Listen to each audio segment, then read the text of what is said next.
everybody, it's Michelle, and today I'm going to read Junie B. Jones' First Grader, Boss of Lunch. This is where she's in first grade now. Okay. Ooh, my cat's here with me. Let's see my cat. Say hey, cute kitty. She's eating her food. All right. She's sweet kitty. Okay. Let's see what this one is about. Come and get it. Something very wonderful is happening to Junie B. Jones, and it's called Hooray, Hooray! She's getting to be a professional lunch maker, and that means hanging out with Mrs. Gutzman in the cafeteria and working behind the counter and even getting to wear a real actual hairnet. Who knows? Maybe one of these days she'll be the boss of this whole entire operation. All right. Chapter 1 is Not Normal. And here's Junie B on her way to school, it looks like. Isn't she cute? She looks proud. All right. Now, Chapter 1, Not Normal. Thursday. Dear First Grade Journal, hooray, hooray! It came! It finally came. Yesterday, the delivery man brought it right to my house. And today I carried it to school for the very first time. Right now, it is sitting under my desk. I keep sneaking down there to see it a lot closer. But my teacher just said to please stop doing that. Only guess what? He is not even watching me right now, so I think I will sneak down there one more time. And that will be it, possibly. I wish myself good luck. From Junie B., first grader. I put down my pencil and looked all around. Room 1 was still writing in their journals. I smiled very sneaky. Then I bent over in my chair real slow, and I reached way down, and I lifted up the lid of my brand new, shiny lunchbox, hollered out May. Junie B. Jones just opened her lunchbox again, Mr. Scary.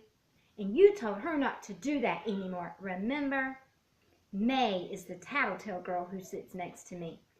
I do not actually care for her.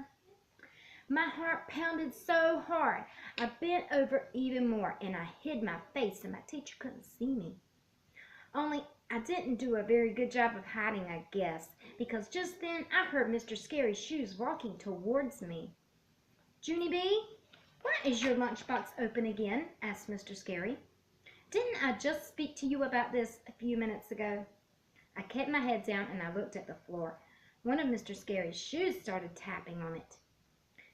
Tappy shoes are not happy shoes, I think. Junie B., said Mr. Scary again, do you have a good reason for opening your lunchbox again after I asked you to not do it?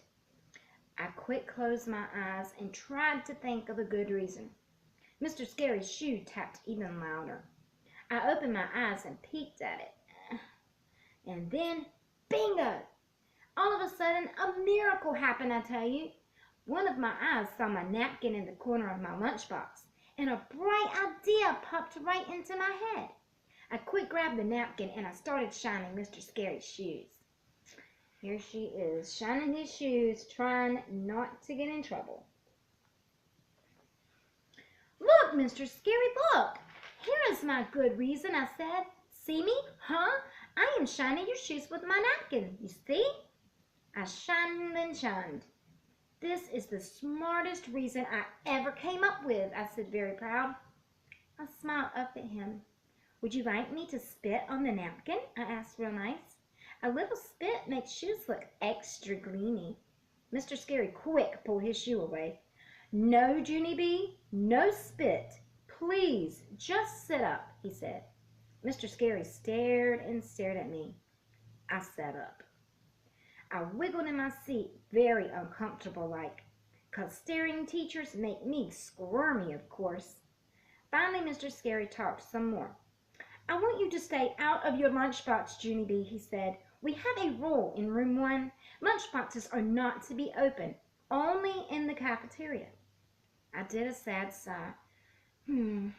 Yes, I said, I know the rule, Mr. Scary, but I waited a real long time to get this lunchbox, and yesterday it finally came to my house. And so today is my first day of not carrying a plain brown sack to school. And so every time I look at that new lunchbox, I feel so happy inside. I picked it up to show him. See how cute it is, I said. My mother ordered it from a nature store. It has baby birds on it. See all of them? I pointed. This one is my favorite, I said. It's called an owlet. Owlet is the name for a baby owl. My grandpa Frank Miller told me that. And here is her lunchbox with the little owls on it. How cute. I pointed at a different bird. That one is an eaglet, I said. An eaglet is a baby eagle. After that, I held my lunchbox way high in the air so all the room 9 could see it. See all the birdlets, children? There are owlets and eaglets and ducklets and chicklets, I said.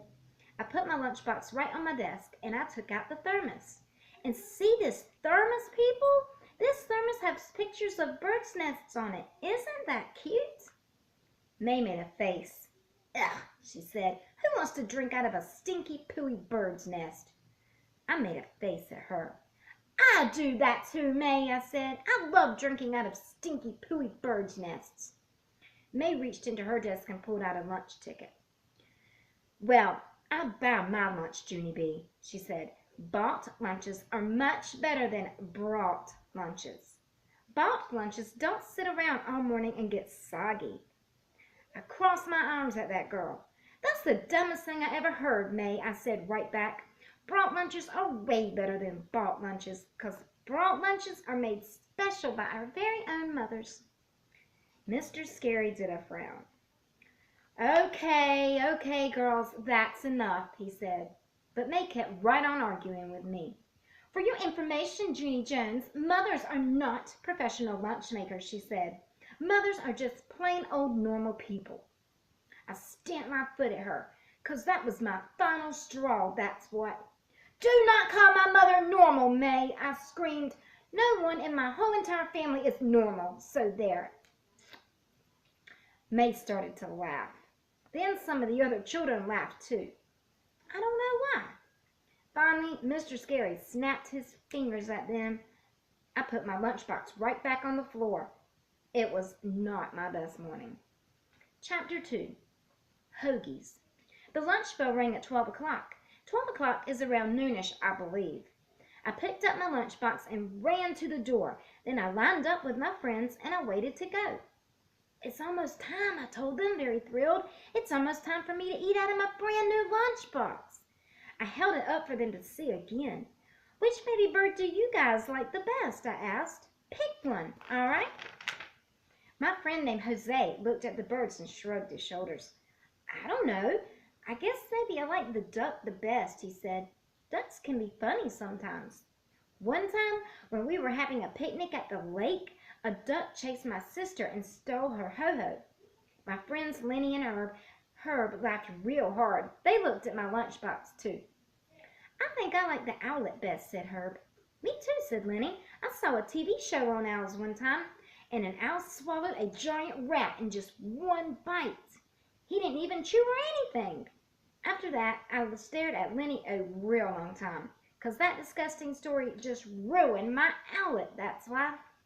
Finally, all of room 1 walked to the cafeteria together. The cafeteria is a big room where we eat our lunch. It has smells and noise and tables in it. Room 1 sits near the window. I zoomed there speedy quick. Come, Herb, I called. Come on, Lenny and Jose. It's time for you to watch me eat out of my new lunchbox, guys. I turned around to wait for them. Only too bad for me, because none of those guys were even coming. Instead, they were standing in the stupid, dumb lunch line. My mouth fell open at that sight. Herb! Hey, Herb, I called. What do you think you're doing? Why aren't you coming to eat with me? And there's Junie B screaming at Herb and Jose.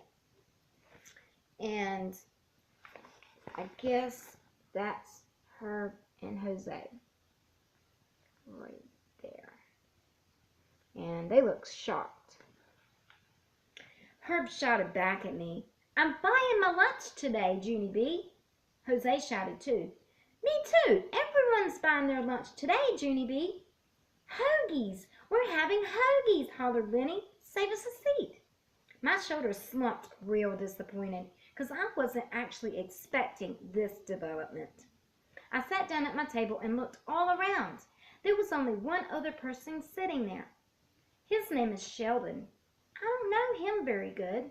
Sheldon waved his fingers at me. We're the only ones here, he said. We're the only ones who didn't buy Huggies today. I did a sigh. Oh, yes, Sheldon, I know that, I said. Sheldon slid across from me. Huggies are very popular, but I'm not allowed to eat them, he said. I'm allergic to fake meat and cheese. I looked at Sheldon closer. His nose was running very much. Please wipe your nose, Sheldon, I said. Sheldon didn't pay any attention to me. I'm only allowed to eat food that comes from nature, he said. His nose ran even more. Also, I'm allergic to dairy, he told me.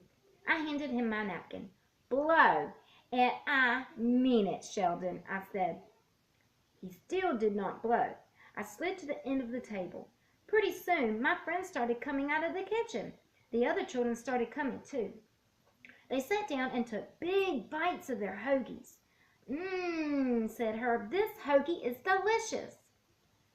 Sí, said Jose. Muy delicioso, I guess. Lenny nodded. Then he opened up his hoagie roll and looked inside. I think even you would like this hoagie, Junie B, he said. It has ham and salami and cheese and lettuce and tomato. Just then May butted her big head in. It's good for you too, Junie Jones, she said.